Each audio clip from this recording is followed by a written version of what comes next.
So this week we're going over 951 to 953 because no one bothered to change the document title.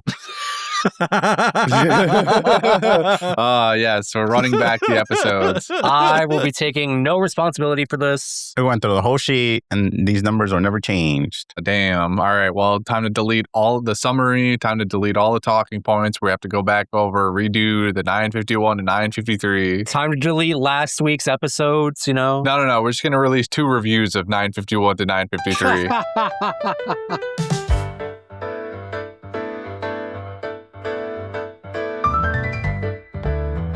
Okay, just let me delete the memory of these episodes that I just watched in time for this recording. So Yeah, that'd be great.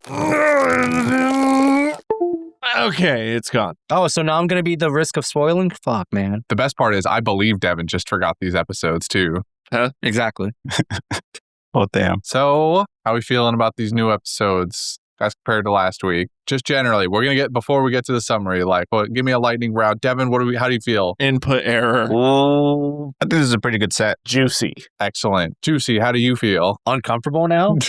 That's not regarding the episodes. I'm just uncomfortable in general right now. Jordy. It was all All right. No, just kidding. They were pretty good. I'm going to say they were snowy. Huh? Oh. Moving on to the summary. I'm still hung up on all of the snowstorm that we got. Me too. Ice, baby. So I was just stuck into my own devices watching One Piece all day. And by all day, I mean for an hour and a half. Justin, you want to read a summary? Or am I reading my own? Fuck it, I got this. What's our show without a car wreck? I could read it. Then it'll be an extra car wreck.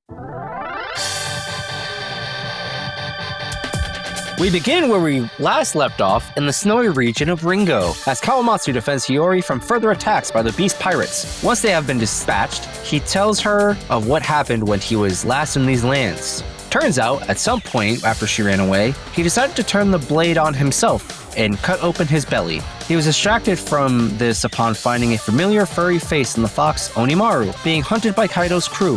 Onimaru was defending the sword graves from robbers and had reached his limit. However, upon waking, he finds Kawamatsu digging the swords up for the rebellion that will surely happen 13 years later. After a struggle and an outpour of emotion from the Kappa, the fox decides to help him and they work together until Kawamatsu is eventually captured and taken prisoner. Turns out the bridge monk, Hyukimaru, was actually Onimaru all along. Back in the present, Hiyori pleads with Zoro to relinquish ownership of the sword Shusui and instead take Enma, one of Odin's 2 swords that was able to inflict damage to Kaido. Zoro somewhat begrudgingly obliges, but he decides he will visit Ryuma's grave once everything is wrapped up here. Meanwhile, we flash over to Law, who has bested Hawkins in a fight, with X-Drake seemingly nowhere to be found, and discovered that Apoo was actually working with Kaido already when Hawkins and Kid formed their alliance. The bastard. We then get a quick update on the game plan and the numbers of forces from Kinemon as everyone reunites days later. A montage of training ensues from Zoro and Luffy as the time winds down toward Raid Day. Zoro taming his new sword and Luffy mastering Ryu. Oh, and by the way, Big Mom and Kaido have formed an alliance. Good luck to the rest of the world, I guess. I've read like a robot. That wasn't that bad. You hit the curb a couple times with the car, but you're all right. It's not your worst performance. You've definitely had harder train wrecks out there. Yay! Here's to a less devastating train wreck. Here's to mediocrity. Yes, sir. I'll drink to that. Just the way we like it around here. Well, with that being said, we've got some interesting episodes on our hands, I think. Yeah.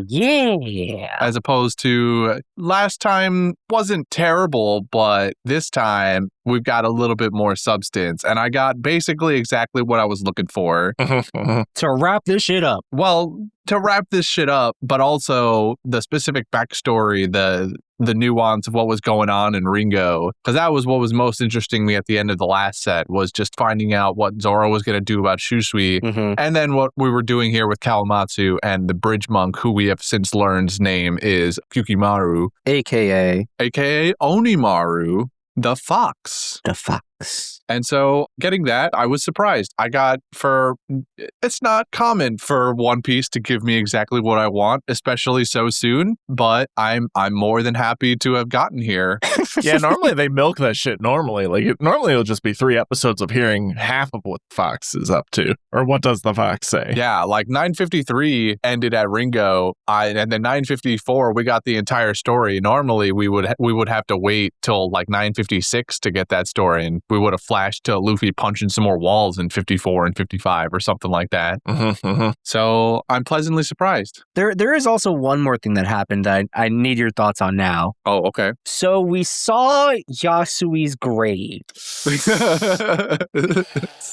That did in fact happen. Wait, did we? Yes. We did. He's buried next to Pedro. I guess Pedro's body is definitely not there. That's just a ceremonial gravestone. Oh. Yeah. That's symbolic gravestone for Pedro. Yeah. Yes, we did in fact see a grave for that man. And the people who definitely buried him, Bruh. definitely saying he's dead. His child weeping over his grave. I mean, I'm kind of convinced now, mainly because he would have popped up at this point. He would have been like, "Ooh, hey, look, I'm back. I'm here." Hey, I'm not actually dead, guys. He serves no purpose outside of like the big gesture of him dying for the what's it called, to cover up the fact that they're still doing the rebellion thing. Yeah. Because I'm thinking about it, it's like at the end when they're fighting Kaido and there's like, but I was actually alive. What is he gonna do? There's nothing there. There's no big surprise. Like if he was like an overpowered character or like someone political power, I would sort of agree. But like we got Momo to take over the country and we have Zoro to take over Momo. To take over Kaido. Sorry. Yeah. No. Yeah. Yeah. No. I don't think there's any necessarily use for Yasui. If he does come back, I will be upset because it's another instance, of course, of the show just not committing to somebody dying. But bait and switch. Yeah. Now, if Pedro were to come by, I would again also be mad, but I would be less surprised about that one. I could see Pedro. I could definitely see Pedro coming back. I could see Pedro coming back in the final battle at some point. Yeah, easily. So we're all currently agreeing that Yasui is dead. Allegedly. Yes. Yeah. Yes. I've gotten basically what I said needed to be the case. There needed to be a gravestone and him 6 feet under. Now, I didn't see them bury him, but I see a gravestone. So, see, I'm not convinced 100%. I'm like 70%. But like, ain't gonna catch me slipping. Right. Definitely will never learn to trust again. No, not this show. No, never. Again, I will reference Pell every time. That dude should be dead. Never again. So I have a favorable opinion about what Kawamatsu's little backstory here was with Onimaru. I did enjoy the story. It didn't overstay its welcome. It was nice and tight, and it explained a bunch of basically everything that you really need to know about what was going on here. And yeah, I feel so bad for Kawamatsu just seeing his story of, he's about to commit seppuku there for not being able to protect the princess and for not being able to feel like he's contributing to the rebellion at all. And then seeing all the other shit that he went through, just having to get up to this point, it's so gut-wrenching because he looks so upset with himself in those bits of flashback before he meets Onimaru. And it's just such a far cry from the kind of happy, chipper guy that he is now. And it just breaks my heart. I don't want to see my Kappa guy all sad and stuff like that. But I enjoyed seeing the backstory and watching him have that sort of bonding moment with Onimaru. I don't know how the rest of everybody feels about this, but I enjoy the fuck out of it, to be honest. I enjoyed it, but there was like a little giggle inside of me where it's like, don't worry, I'm here to help you. Yeah. By stealing the swords, which is the thing that you don't want to happen. that part, it's like, was probably funny. I can't imagine the amount of betrayal to be like, oh damn, this person fed me and they gave me warmth and they treated my wounds and all this other stuff, and then you wake up the next day like, time to get back to that. What the fuck? Who took my swords? What's he doing? What are you doing? What are you doing? This is betrayal. I was being manipulated. The equivalent of someone, a homeless guy, saving you from being stabbed to death and then waking up and finding all the copper stripped out of your house. Yeah, he's rummaging through your pockets. No, this is the other way around, where the homeless person gets help from somebody, and then they wake up and they got robbed. It's like, why? Kind of makes sense. Thought you were here to help me. Mm-hmm. Shout out to my boy Onimaru. Honestly, best is good boy right now. Yeah. Also, shout out to the Shimotsuki clan. I mean, all of them are, well, okay, not all of them. Zoro is surprisingly, not surprisingly, linked to this clan since some defector went to wherever Zoro's from and started up that dojo. But then they're also a combination of the long line of swordsmen and swordsmiths. And in this case, one of them, Shimotsuki Ushimaru, I think, was the daimyo of Ringo, and his best boy was Onimaru. And then blah, blah, blah, blah, blah. Plot happens, history happens, and we're here now. I'm just waiting for them to confirm that my boy Zoro's related to somebody actually important, like blood related. Kawamatsu, I'm telling you. Do you think? So I have a question of the swords. Uh-huh. Okay. So we got Enma, right? Enma. Enma is one of the swords of Odin that is now in Zoro's possession. Yes. Right. So his right and his left sword Yes. are both cursed swords, and they were made together, right? I don't know if they're both cursed swords. I won't confirm that if I don't know that for sure. No. Enma was made by the guy who made his Iwado Ichimonji, which is the one he keeps in his mouth. Those are from the same guy. The other curse blade that he got all the way back to the beginning of the series, that was made by the Tengu guy that we saw in these episodes. It's Kotetsu 3, it's called. Okay. So I couldn't tell which one was which. So mouth and right hand. Got it. Those two. I don't know which curse sword he keeps left and right, but mouth is the same as one of them. Well, right now, right hand is Enma. Okay, so yes, mouth and right. / was Shusui. Okay, so he just needs to unlock the potential mouth guard, and because that's what they were talking about at the end was, he's like, hey, we still need to make that one a black one. Would you like to? And he's like, yo, bet. My understanding was not that the Tengu. What was the Tengu guy's name? I don't remember. His name was like Tengu Yama, I think. Yeah, it had it in the name. You might as well just keep calling him Tengu. Yeah, Tengu Yama, Tengu. That was not my understanding. Are you saying that the Tengu was going to make the blade into a black blade himself? Well, he was gonna have her help Zoro. Quote, that was literally what he said. He's like, he and Zoro would work together to make that one a black blade because he knows how to do that. That was kind of more my understanding. Was not that he was this was a forging process necessarily. Maybe it is though, but I think it partially is. I think so too. This is kind of part of what we posited not way back, but at one point about how we make black blades, and we just assumed it was somehow imbuing arm and hockey into the smithing process. And how do you feel about that now? Is that still what you believe, or has it changed slightly? It's rather still what I believe. Okay. Yeah, I think that still mostly holds true. And now we have someone who can potentially do that or help him do that, which is cool. How do we feel about Enma right now? I'm surprised that Zoro took it, but seeing how it's connected to his mouth guard, I'm not as upset. But at the same time, Shusui was just fucking badass of a sword. Shusui is a cool looking sword. Why are you surprised he took it? I mean, I'm surprised, but I'm not. It's one of those things where it makes sense, but it's I don't know.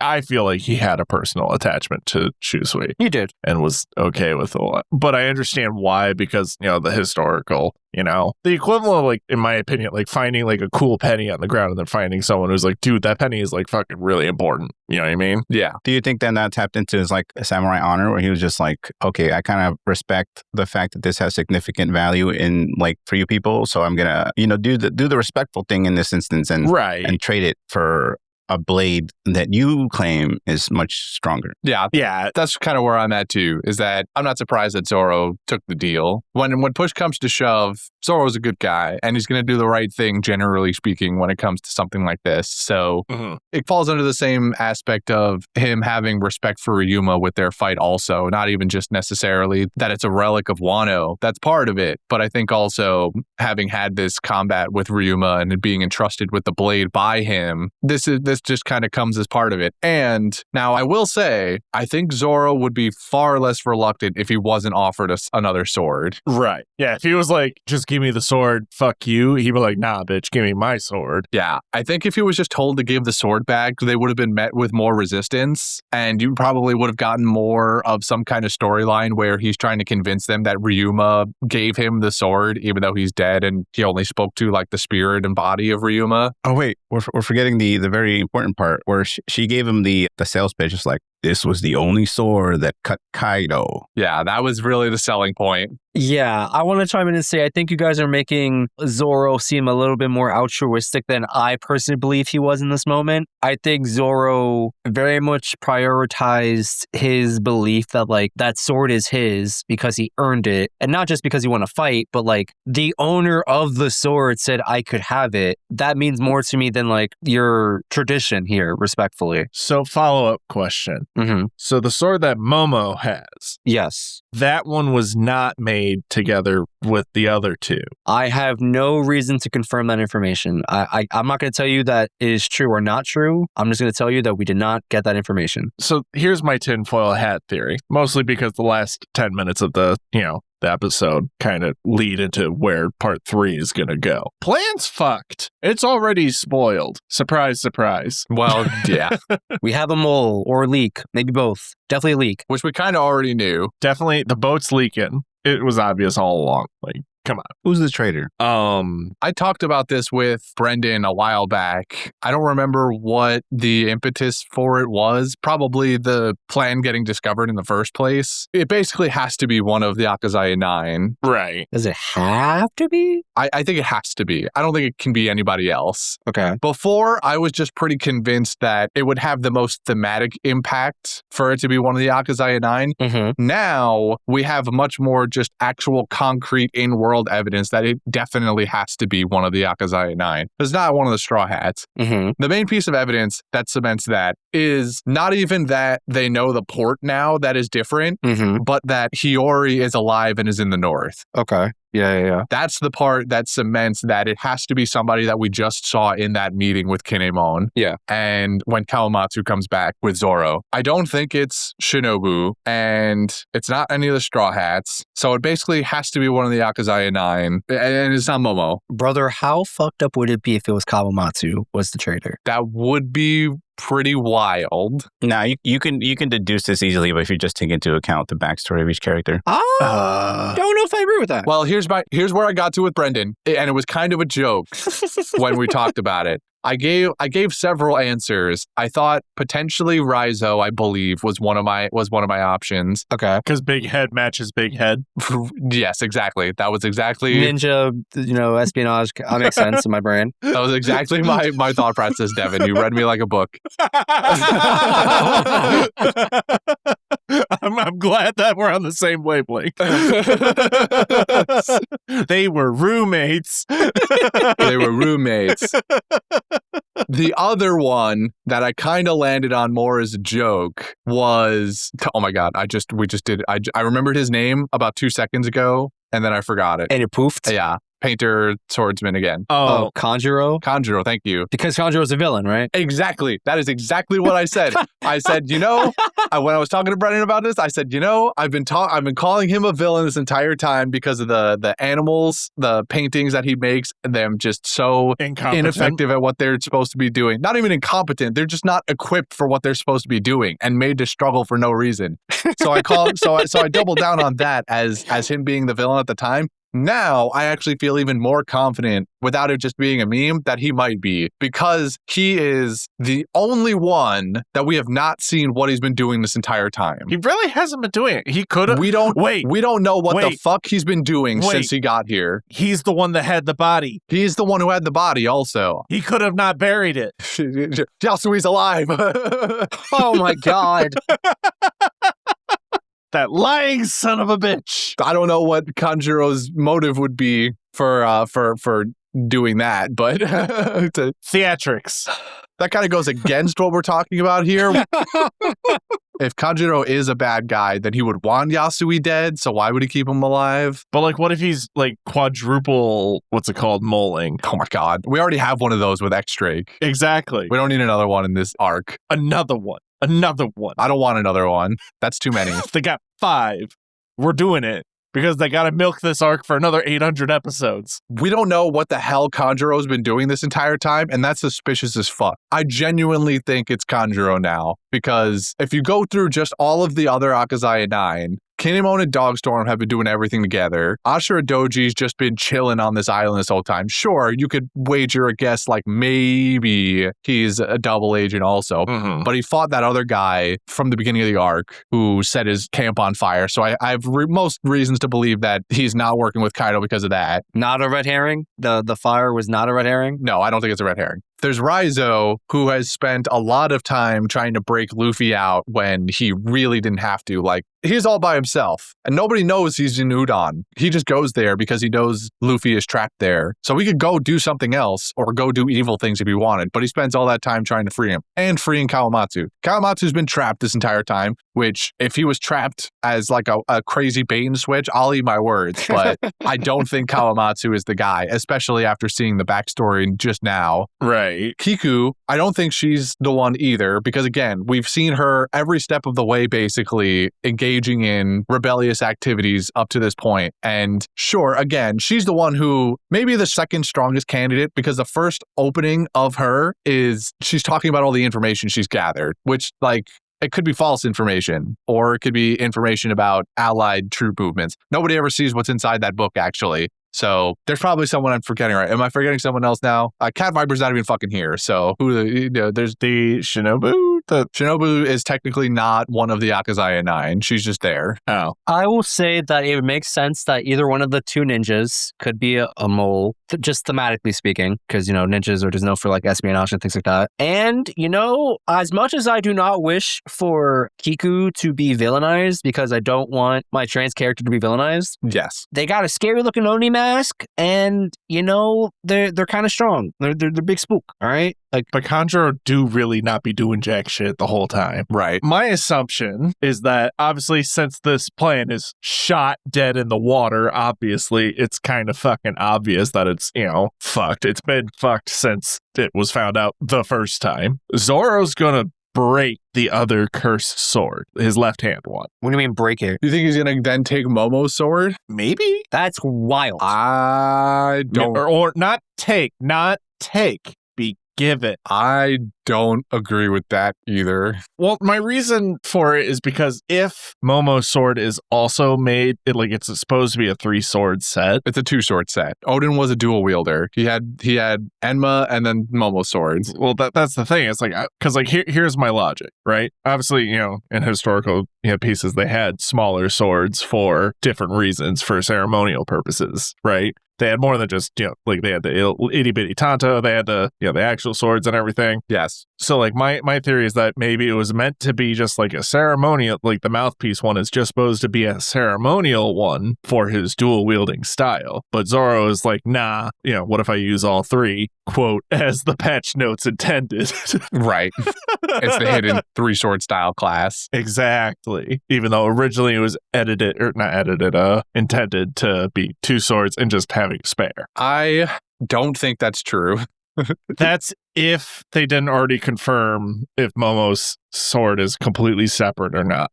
I don't know. They have not confirmed, I don't think, who Momo's sword was made by. I think it's probable that it was made by the same person as the one who made Enma. That's why I'm asking the 2 goons who like to spill the beans. I do not know and or remember. What I'm gonna say is given what we saw, it would have made sense to me that if I literally can't remember the name of the other swords, Habakiri, Ame no Habakiri, something like that. The other Odin sword, Momo's sword, if that was made by any of the same swordsmith, whether it was Tengu Yama, who was sitting right there, or the same swordsmith for Enma, in my mind, it should have been clearly stated, and it wasn't, as far as I remember. So I'm going to make the leap in judgment and say that it was probably made by some other third party. Okay.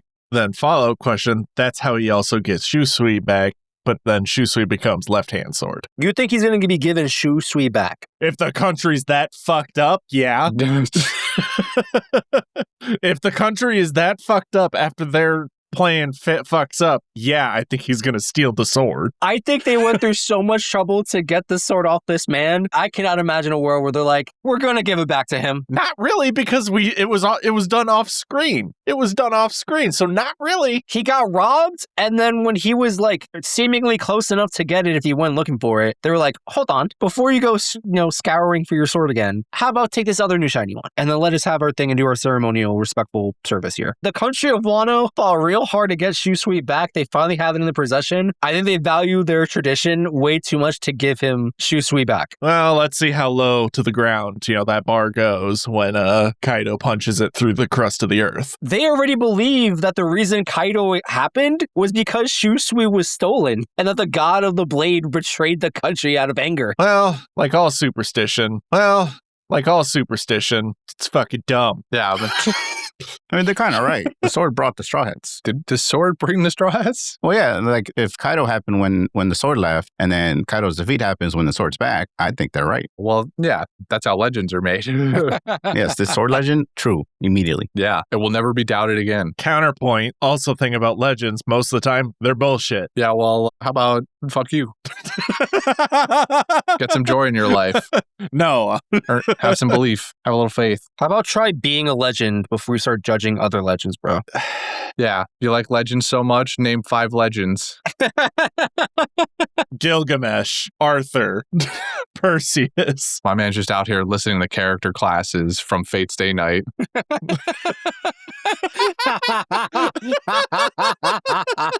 literal legends. Nod. Nah, bro, Gilgamesh is my cousin. I main Gilgamesh. Fucking Susanoo. Susanoo, that's the god of the moon. What do you mean, bro? Sun Wukong. Bro watched 2 seasons of Record of Ragnarok. Thinks he knows all the legends. You just said name 5. I did. You can't be mad that I did it. That I did it offhand too. Last recording, I was told that if this image would be found, someone would eat their words. Please take a look at the chat. Oh boy. Which chat? The Discord chat. What the fuck? It's Pelva's in his own grave. There it is. Oh my fucking god. As you can see, Pell did in fact get a grave. Wait, hold on. Wait. I mean, When? The grave theory, Wait. is that his grave? Where's? It's Pell at a grave. that's his grave. How do you know it's his grave? Oh my God. I need the clip. I need to watch the episodes. Oh my God. These people. There's no marking there that says it's his grave. Nah, I don't trust you. You could be telling me anything right now. Oh my fucking God. In the land of made up AI imagery, I call source. You know what? Even better point from Devin here. I just didn't trust you. He doesn't trust AI and you. So Double whammy.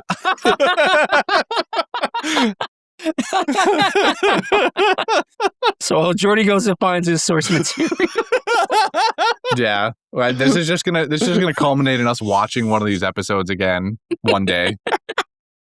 Oh man. That day's not today, but one day. So yes, I don't think he's going to end up with both of Odin's swords. I think Momo is going to be left with one of his father's swords, and I don't think the curse blade's going to break. I think we'll be fine with that. I don't think we're going to Shusui back. I don't know. I don't think I could handle the stress of Zoro breaking another sword. And also, I don't think Zoro can either. Like, Zoro's whole, like, part of his training with Mihawk was that, like, during training, I think he got one of his swords, like, cracked or something like that. And he was like, if you want to stay my underling, don't let that shit happen again. I can't have no scrub saying I'm a student of Mihawk. Meanwhile, this dude's letting a sword get cracked in a battle. Nonsense. Get your hockey up, kid. Get your hockey up. So I don't see that happening, like, ever.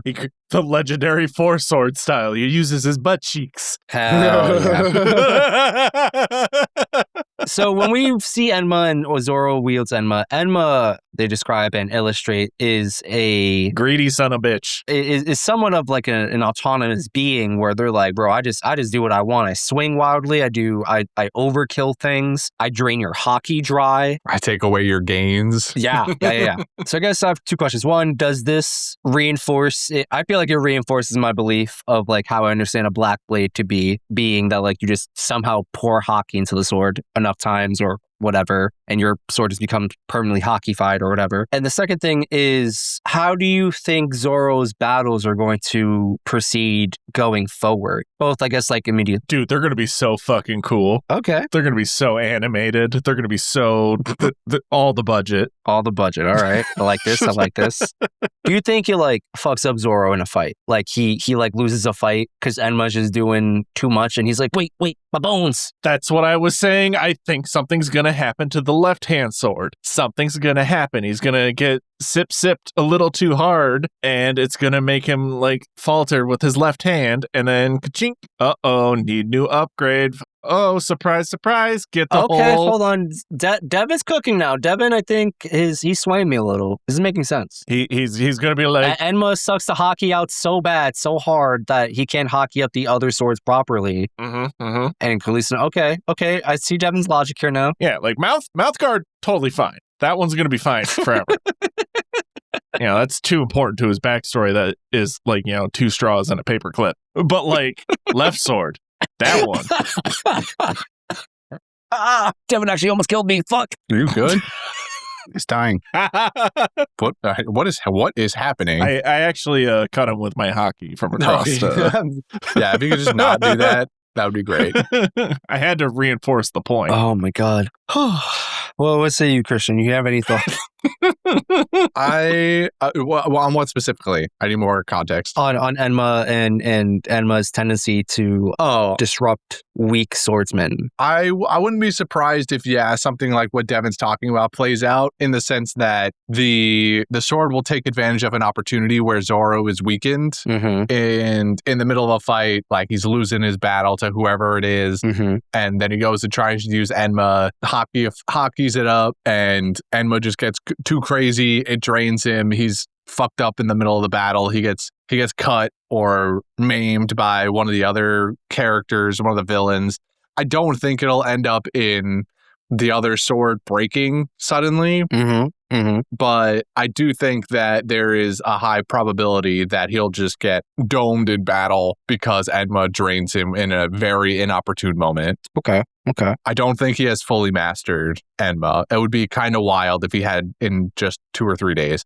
In the same way that it'll be kind of crazy if Luffy has mastered Ryuo in just the last couple of days as well. He spent 4 days or something like that so far training in. I'd be more willing to believe that Luffy mastered Ryuo than Zoro mastered Enma. Yeah, I don't think either's happened. I agree with that. So I think they're going to get bopped hard. Both of them? All of them. Oh. Everyone's getting the fade. Like that rebellion's about to get squashed, is what you're saying? It's pseudo squash. It's going to get dispersed, and then another... We go back for round 2? Yeah. Okay. Going off of that. So we've established already that the plan has been leaked, and then it was leaked again. Cool, great. Because of that, do we think the rebellion is going to be able to make it to Kaido's mansion, island, whatever, on Wano? Or are they going to be stopped at the port, have their whole plan disrupted, and then potentially, to go with what Devin's saying about a round 2, they got to regroup, come up with a second plan of attack, and then get to Kaido? Or could it be that they leave the port, they head to Kaido's island, and Kaido and I guess now Big Mom are waiting for them at the coast? That's kind of what I'm expecting. I'm expecting D-Day, but instead of artillery shells, it's Kaido and Big Mom. Gotcha. Okay. How do you feel about that, Christian? I'm not sure. I don't know if there's necessarily going to be a loss and then a regroup. I guess it's possible, but it feels to me like once we get there, we're just going to be locked into this, and there's just going to be there's just going to be a big tug of war that goes on for the whole time between who's winning and losing, I guess. There will probably be a couple ups and downs. I imagine one of such ups for the allied side, the good guys, will probably be Cat Viper showing up with whoever the hell he's gotten as reinforcements, whether it's more minks or people from other lands, whatever it is. The motherfucking elephant. A motherfucking elephant, yeah. Zoe itself just comes through, starts fucking shit up. Jack has a mental breakdown looking at it again. But remembers what it was like at the bottom of the ocean, unable to move. Okay, hear me out. Is there any potential for Jack to trade sides here? No, I don't think that's true. No. No, Jack doesn't reclaim his mink heritage. Part of me wonders if Jack's not a mink. Jack's a fishman, isn't he? Wait. Yeah, Jack's a fishman. All right, never mind. I'm a dumbass. Whoopsie. Whoops. if anyone's going to surprise switch sides, my theory is going to be King. Oh, Okay. Because they said he's a totally different race of people. is he switching sides to Big Mom or to the allies? Maybe allies. Because like part of me wonders if he's like a Tengu that's like into BDSM too much.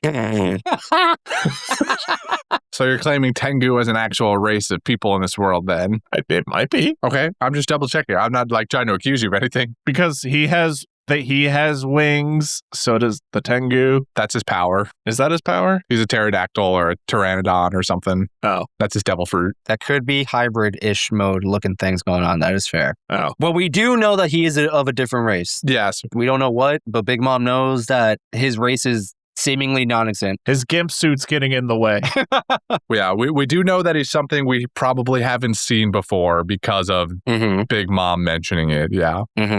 So because of that little blurb, that would be the only person I could think of, besides maybe Queen. King and Queen are gonna get married, and they're gonna be like, nope, fuck that shit. Queen's just so done with Kaido's bullshit that he trades sides. Like Big Mom Alliance is the final straw after everything he went through. Yeah. That doesn't make zero sense. There's some credibility to that. I could genuinely see it. Queen friendship arc initiated? Question mark. That'd be kind of funny if all three, the King, Queen, Jack, just fucking they all trade sides or all defect in some way.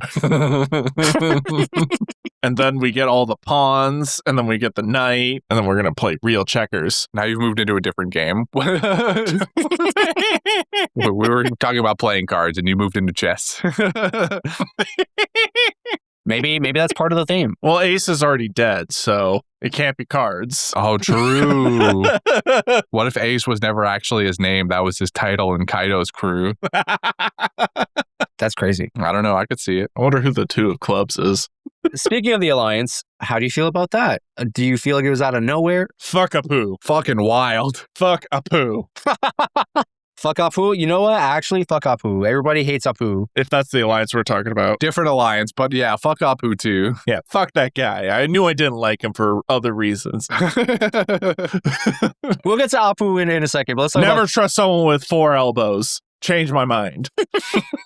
regarding the Kaido and Big Mom alliance, which kind of came out of nowhere. Nah, not surprising. It's not, because they worked together before. So I guess, to me, the alliance is surprising. Them getting along at the end of this is not surprising.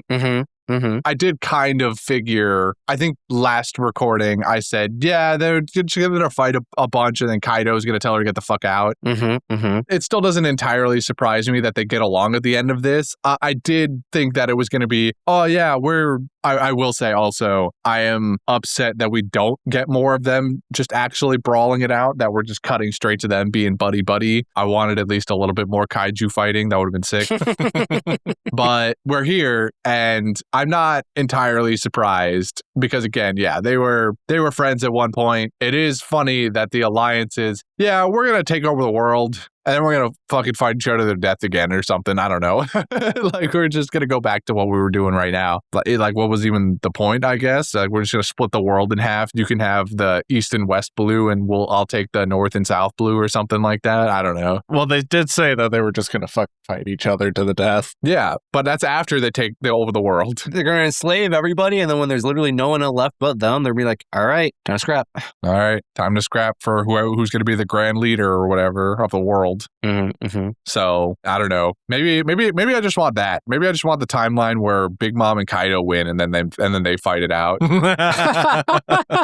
Kaido's too cool. Okay, so moving on to the other alliance. So we touch back on with Law, who we just see Law absolutely fuck up Hawkins with Room, cut him into different types of pieces. X-Drake isn't in the room. He's off-screened up until he shows his face again. And I don't know about you guys. Was that X-Drake that he was talking to when he said, you want to escape? I'm pretty sure. They make a big deal of hiding his face. I'm about 98% certain that was X-Drake. Yeah, they didn't say his name, but like I feel like I saw the outline or just like details that clearly indicated it was X-Drake. Maybe I'm crazy. Because like I never imagined X-Drake being a prisoner. That's why I'm kind of confused. Well, he's not a prisoner. So here's my point. I'm asking myself / you guys, did X-Drake betray Hawkins? Yes. Okay. Well, X-Drake is also still a Marine in the first place. He is? I thought he was a retired Marine or like excommunicated like his dad because he like quit and became a pirate. Wasn't there a scene earlier? And maybe I'm making this up.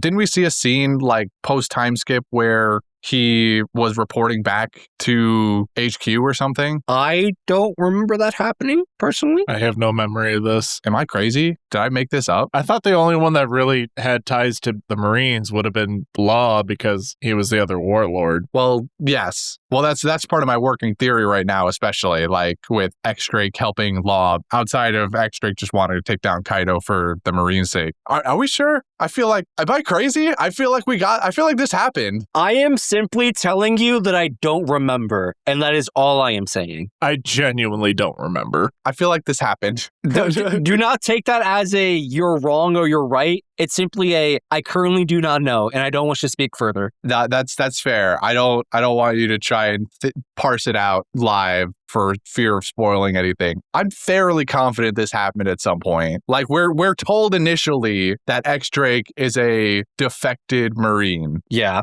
Correct. And then he's a pirate. Uh-huh. And then I'm like very confident there was a scene at some point where he's reporting back to HQ and we're like, oh shit, he's a double agent or whatever, a triple agent. That might have happened like in Dressrosa. I don't know. I couldn't tell you when it happened, but I'm pretty sure it happened. This is so long ago.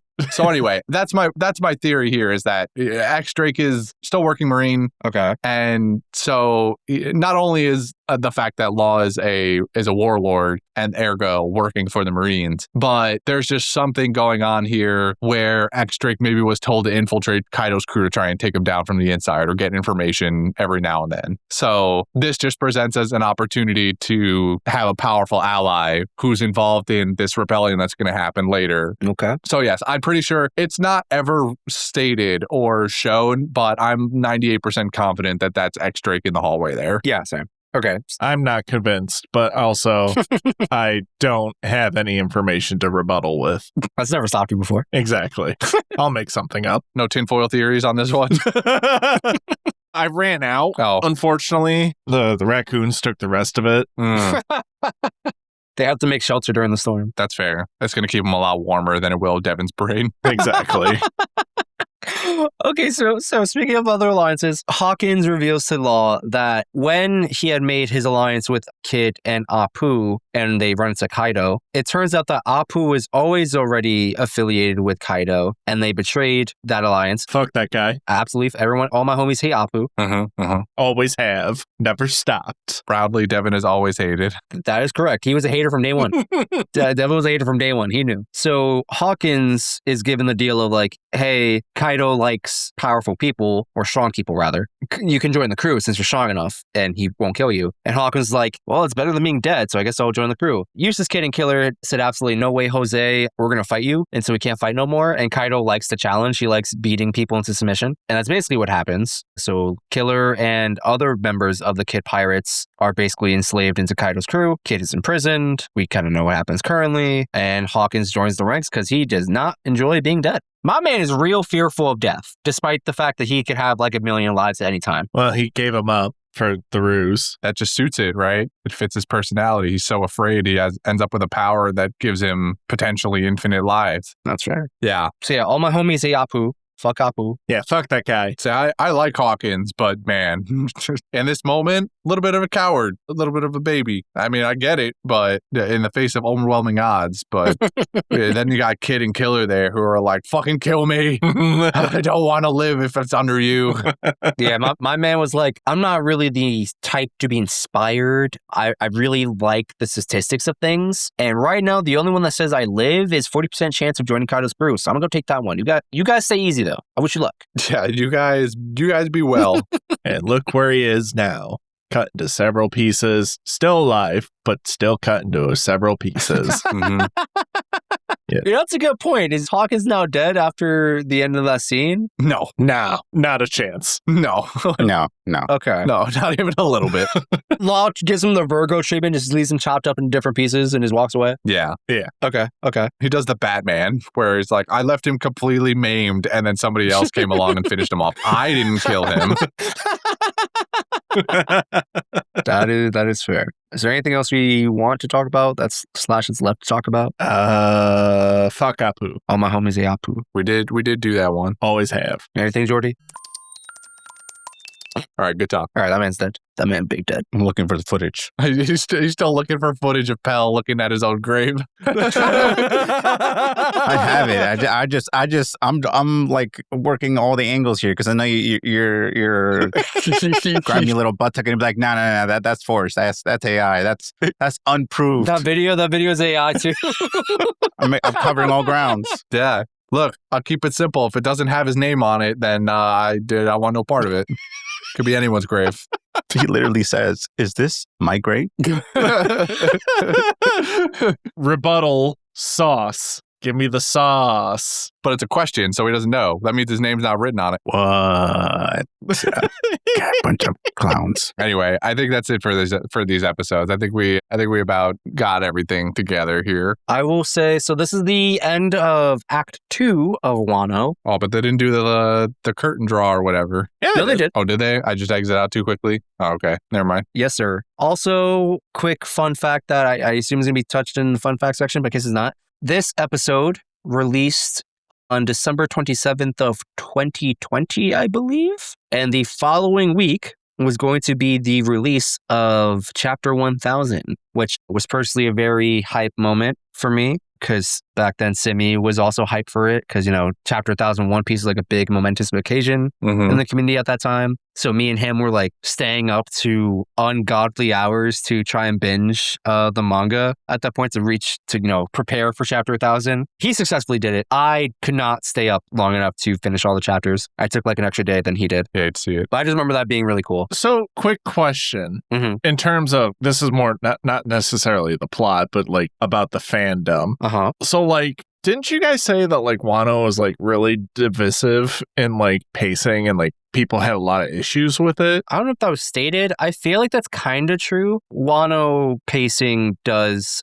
fluctuate in certain periods and certain times. Because I was going to say, like, so far, it hasn't been unbearable, but some of it, it's been all around mostly fine. It is the longest arc both in anime up at this current moment in time and in the manga. So I guess people had comments about that. I also do remember when the manga was running that people had their their opinions about what was happening in the plot. Both, the big, like, important moments, the ones that, like, go viral / the ending and how everything ties up, but also just, like, throughout the whole thing. They were like, oh, this is stupid. Why did Oda write this? Why did this character do that? Blah, blah, blah, blah, blah. People were very chatty and opinionated during this time, which is probably normal and probably always happened during One Piece, but, like, I wasn't, like, really deep in the weeds of One Piece fandom up until, like, Wano was happening. Okay. So I don't know if that answers your question or not. So then It's definitely a mix of the art style and the fact that they are progressing the story at a decent pace. Because if you go back to Dressrosa, one of the main issues for that one is because the story wasn't actually involving it. It was like a lot of nothing. right. Like the story itself was still stagnant even after all those episodes. This one you at least get like a new chunk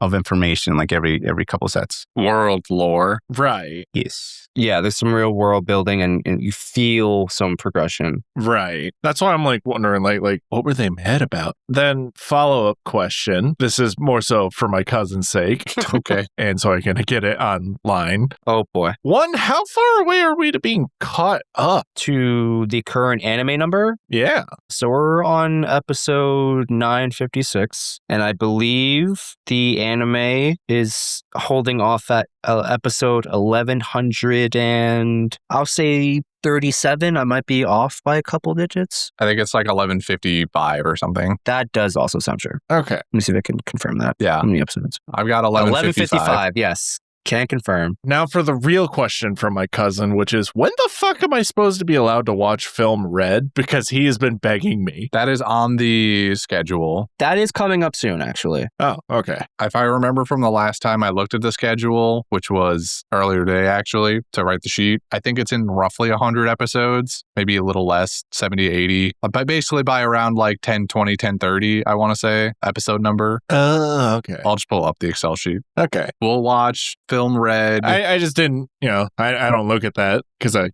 fear for my life looking at any documents. On the schedule, we're watching Film Red. We're watching the episode we're going to record is 1029 to 1030. So 2 episodes and then also Film Red, apparently. So yeah, about 80 more episodes. Okay. Which translates to roughly, 20 weeks or so from now. The reason why I ask also is because in my head, I always try to gauge how long a season or an arc might be. And I'm like, I know this one has, quote, 3 parts, but in my head, it's like, are they still in Wano in current? No. You don't know that. I mean, unfortunately, I do. So let's just put it. Oh, come on. You couldn't play along with me? No, I'm not. Unfortunately, yeah, both of us know they're not. But man. Because again, I have been spoiled countless times recently in the past month or two. And so part of me is is this coming up soon or is this coming up later? I'm confused. The world may never know. And hopefully you never will either. What are you asking is going to come up later? Nothing. Oh, okay. Just stuff that he sees online against his will. Oh, I see. Just generally things that you speak. Okay, fine. Yeah. Who would have thought that watching a video about making fun of Freerin and, the part 2 of that would have a bunch of, One Piece spoilers? Surprise! That's crazy. The second season just dropped. How you got another spoiler? Well, it was the same spoiler, but double dipped. Christ. The same spoiler, but twice is still unexpected. All right, anyway. Was it from the same source? And I saw another shade of color and I was like... Was it the same person spoiling it? No. Okay. I was going to say, they need to work on their, reference material here because they're referencing the same thing twice like this. Come on. No, yeah. Jordy's problem is now that there was a spoiler. It's that they haven't diversified their portfolio. Yeah, it's that they're uninspired in their spoilers. They keep going back to the same well. Yeah. It's a new material. No. This one was their comedy channel, Grimjack. Mm-hmm. For those that care. And they weren't covering season 2. They were just covering the other half of the first season. And their funny little... And then somehow they brought in One Piece. Majorly. And I'm like, what the fuck? Well... I'm like, why? Why is nowhere safe? One Piece is actually in the Freerin universe. I don't know if you know that. Freerin is the future of One Piece. That's crazy. That explains so little. Thank you. I'm actually more confused now. Thank you. Oh, God. But yeah, that was essentially, yeah. All right, great. Love it. I hate it for you. I live in eternal torment. Moving on to Gabe's Fun Facts. Cue the music. Gabe's Fun Facts. Gabe's Fun Facts. Gabe's Fun Facts. God. Hello. This is Gabriel speaking to you from, oh God. Hold on, give me a minute. Oh, man, that hamster is fast. Damn. I was running for like 5 hours before I finally lost him in a McDonald's drive-thru. I guess even rodents can't resist the allure of those golden arches. Anyway, start us off. How about we talk about our little tragic friend we got to know in this set of episodes? That's right. First section will be dedicated to the Komakitsune Onimaru. There's a lot to say about this little cutie pie, so let's get started. Our little fox hoarder actually belongs to the same origin as Komashiro, being a type of Komainu.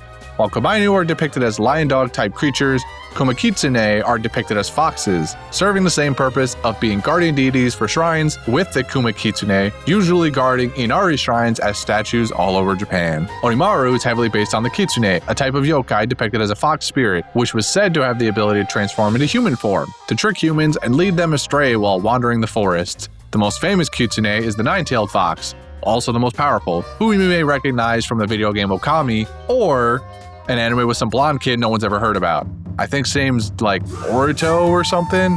Who cares?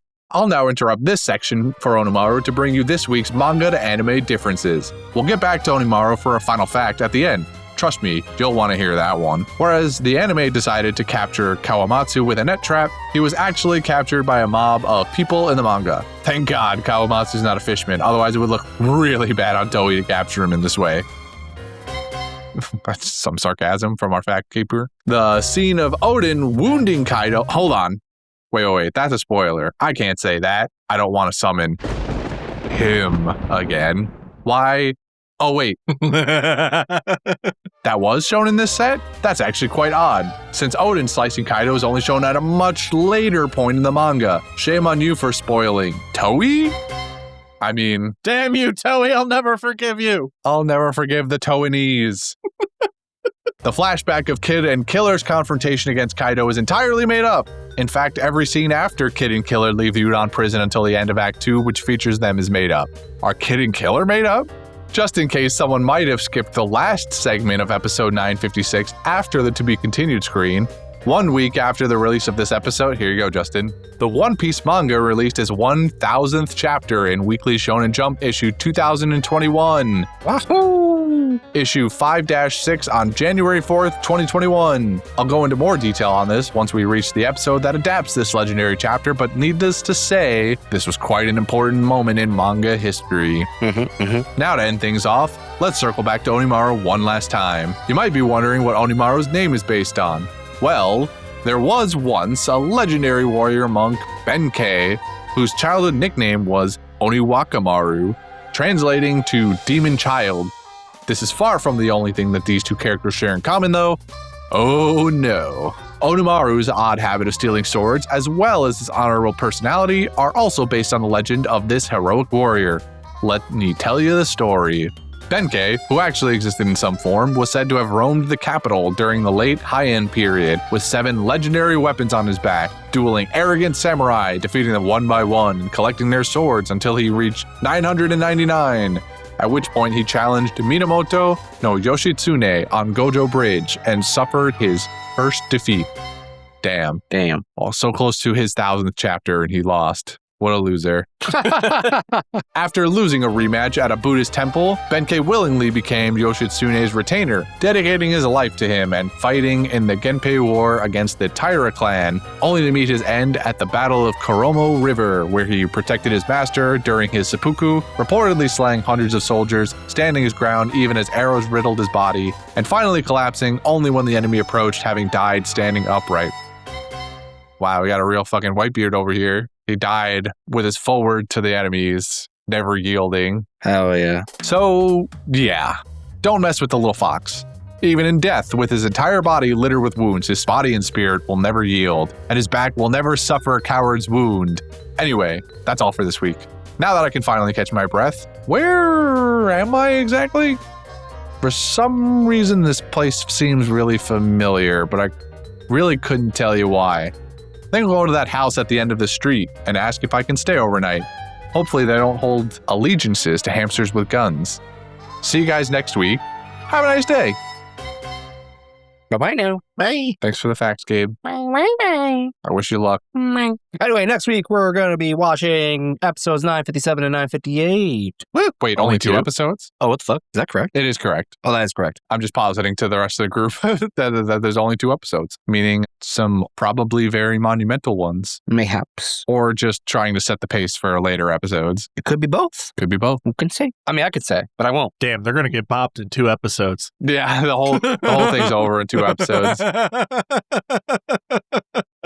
It's real quick. It's Big Mom and Kaido, to be honest. Like, there should be no opposition to this. You know, that's fair. Moving on to quotes. Anyone got quotes? I should, but I don't. I got one, which is just Zoro yelling at his sword, saying, "Hey, give that back.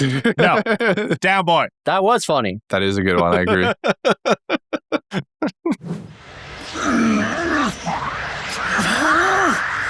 Damn it! Give it back!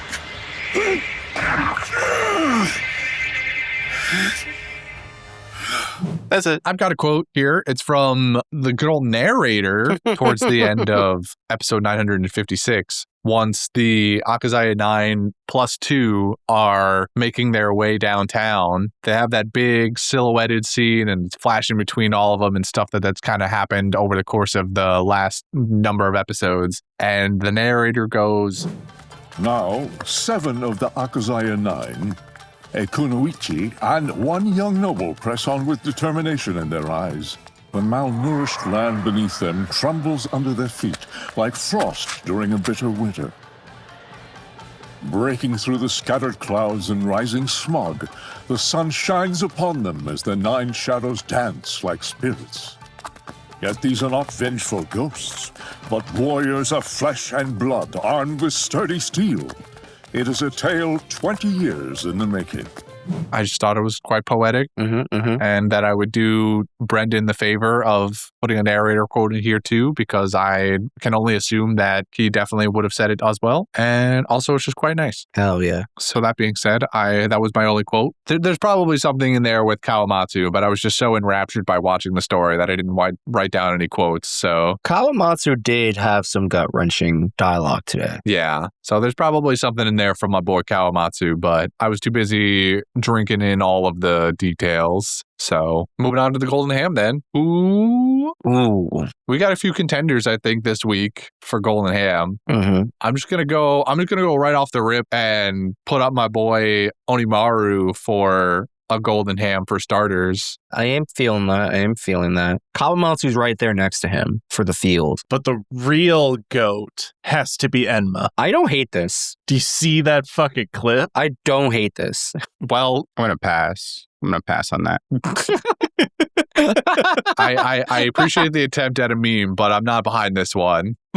I don't hate Enma for Golden Ham. If you wanted to go for Eva, do Zoro's arm when he's in skinny mode. Zoro's decrepit right arm, yeah. Zoro's right arm. Stick mode. Like, goddamn. Oof. Enma got that soap. Yeah, he gave his right arm the good suck. I'm saying, Enma. So that's some power. Nah, it's pass for me. I'm not doing my boy. I'm not doing Kawamatsu like that, but even more so, I'm not doing Onimaru like that. I'm surprisingly torn between Kawamatsu and Onimaru because they both gave me the feels, and I just don't know which one I want to attribute my feelings to more. They both gave me the feels, but Onimaru not only continued the legacy that they started for 13 years, but also in the initial part where Kawamatsu's digging up the graves and he just finds him. You know, Jordy's talking about the mental burden that it is to watch that along with what happened the night before, getting saved by this guy from the robbers, waking up the next day, and now this guy's robbing the graves, only to then forgive him. And then Onimaru concedes to Kawamatsu's point, even though it betrays his whole mission to his, I guess, country, to his master. to everything, which Yes. yeah, you're right. Which is why my vote is for Onimaru instead of Kawamatsu. Onimaru it is for me. That's my boy right there. I hope he shows up more, but it kind of feels like that was a little bit of a farewell to Onimaru and Kyukimaru. What say you, Devin? What say you two? I'm still stuck with the sword, so honestly, I already said it. I'm voting for Onimaru. All right, perfect. Perfection. My boy. Although if Zoro's right arm is on the table, I'm going there. I'm willing to to push this to numbers and say it's the arm. Don't do this, please. Don't you dare. No. This the fox needs to respect. I have fulfilled my duty. The rest is up to you. Yeah, Fox boy. If this was a non-Fox episode, sure. I think I'm going to respect the Fox. I've written it down on the sheet now. There's no backsies. You wrote down Onimura, first of all, which is not correct. Onimaru is what I wrote the first time. Dyslexia is a hell of a drug. We can revisit the Zoro's right arm segment when he inevitably gets sucked in the middle of a big battle. Ooh. And it's really funny when he gets almost killed. It might be funnier. Yeah. Ooh. So with that, All right, before we move on, okay. take a little gander at the Discord. Here we go. Here it is. Oh. Just watch it. I'm watching. Uh-huh. Yeah. It's my grave. It's my grave. Something tells me that's not official subtitling, but This is doctored footage. Big bold letters.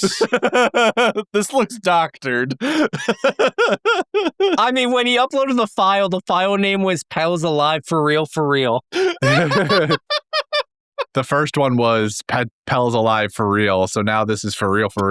Need more proof? More proof? I can't believe this man made this video in the past 20 minutes. You can't handle the proof. Episode 130 at the very end. I concede. I concede. I don't. All right, well. This is doctored to hell. I don't know if I was the one who was against this initially or if it was Devin, but I concede on behalf of all of us. Both of us. I'm standing my ground. If this is AI, the AI got me. You know what? This is the hill that I'm standing on. Right. I believe him. He sat out 80% of this episode to get this proof for us. And that's why I don't believe him. It reiterates it even more. It could have been way easier just to pull up the link, fucking share screened it, and then been like, see, look, nah, my man's pulled out the editing equipment. This is doctored, inside job. Right, that's why I believe him more. To prove a point. The full, Nah. the 120 font, impact font. You mean the one that made it look like an AMV moment? Yes, precisely. Nah, doctored. Inside job didn't happen, not happening. All right, enough from you, dissenter. I will gladly face the wall for this. Moving on to the fan mail segment.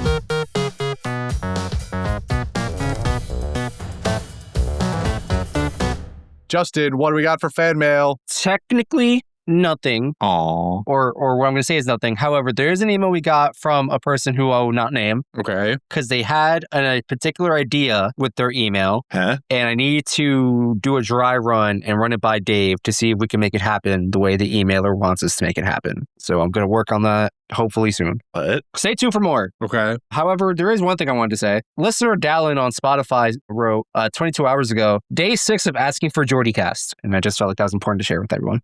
I feel like you can stop reading those because they're going to stop me. It's like... He's right there. He's right there. I can see him. He's right across the table. He's right There. Don't lie to the people. Don't lie to the people. I'm going to lie my ass off. I lie all the time. I lie to children. Like, yes, that candy does taste delicious. Low key? No, it doesn't. Lying to children, fine. Don't lie to the audience. That's a line you don't cross. I lie to them every day. Damn, lying to children in 2026. That's crazy. Yeah, that's fine. That's normal. Yeah, I do that all the time too. You know, you did remind me. Someone else wrote. Wait, actually, let me pull it up right now because this is mildly related to what you just said. Where was it? Oh, okay, yes. Lying to children? Dallin wrote on our, what's the name of our new podcast? The Panda Sightings podcast feed for the episode titled Jeff and the Giant Yacht. They wrote, when they were talking about how they chose the garb gab, it gave me Santa isn't real flashbacks.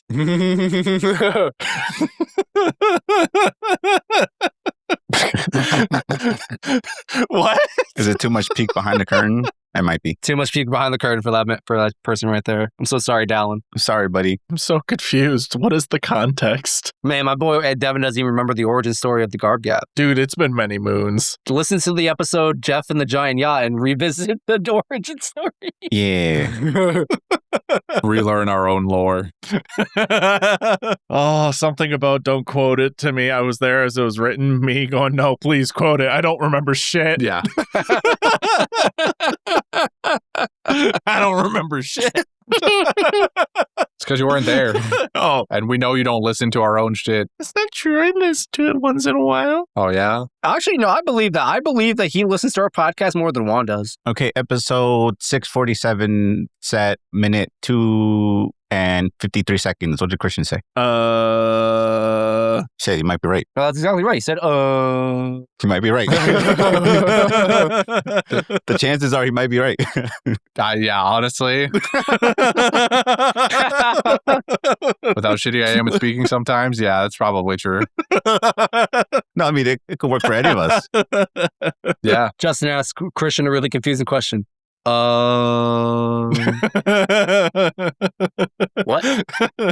All right. Pull that out of the way. Thank you for giving us the sneak peek, the teaser for something yet to come, maybe, potentially. Moving on to the garb gab.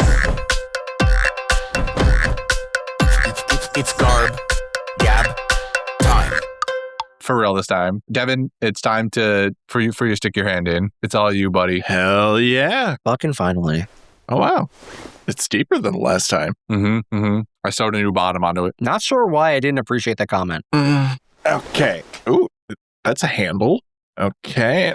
Oh, dude, you knew I always wanted a sword. Of course, you're the sword guy. Oh my God. There's no other sword guys on this podcast, so it had to be you. Hello? I'm going to unsheath it, throw away the scabbard. Don't need that. Wait, you're going to need that. What are you doing? Nah, don't need it. What kind of animal? And oh, that's cool. The sword's engraved and it says Miss Valentine Award. Yeah, that's the sword you're going to kill the Valentine Award recipient with. That's crazy. Hell yeah. I'm going to get so much blood everywhere. So anyway, the Valentine Award recipient is Kaido. Go have fun, buddy. What? No, I'm going after Apoo, right for the jugular. True.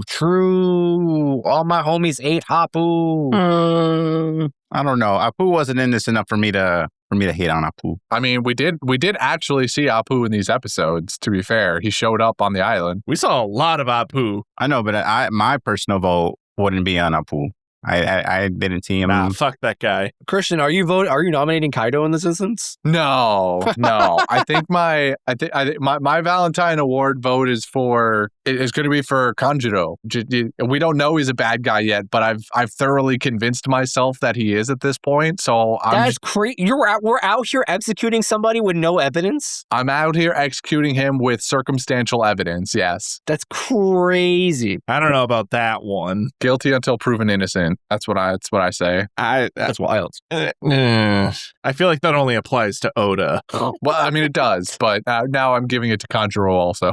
I'm gonna vote Apoo, but I also want to think about who I could vote for if it wasn't Apoo. Who really sucked this episode? Who is Fucking Apoo did. He fucking sucked ass. He was an asshole. I mean, yeah, I'm trying to look. I'm trying to see who's runner up. He was a dirty little snitch the whole time. My hot take, I don't think I mind Apoo. I think he's pretty cool. And I don't trust you either. I don't inherently hate Apoo either, but it is kind of funny. In the dub, when he talks to Kaido, they seem like homies. Like they the way they talk to each other is so funny. That's true. And that's the problem. It's funny because it's like Apoo's rolling up and he's like, yo, you got the stuff, and Kaido's like, shit, yeah, you know, come through.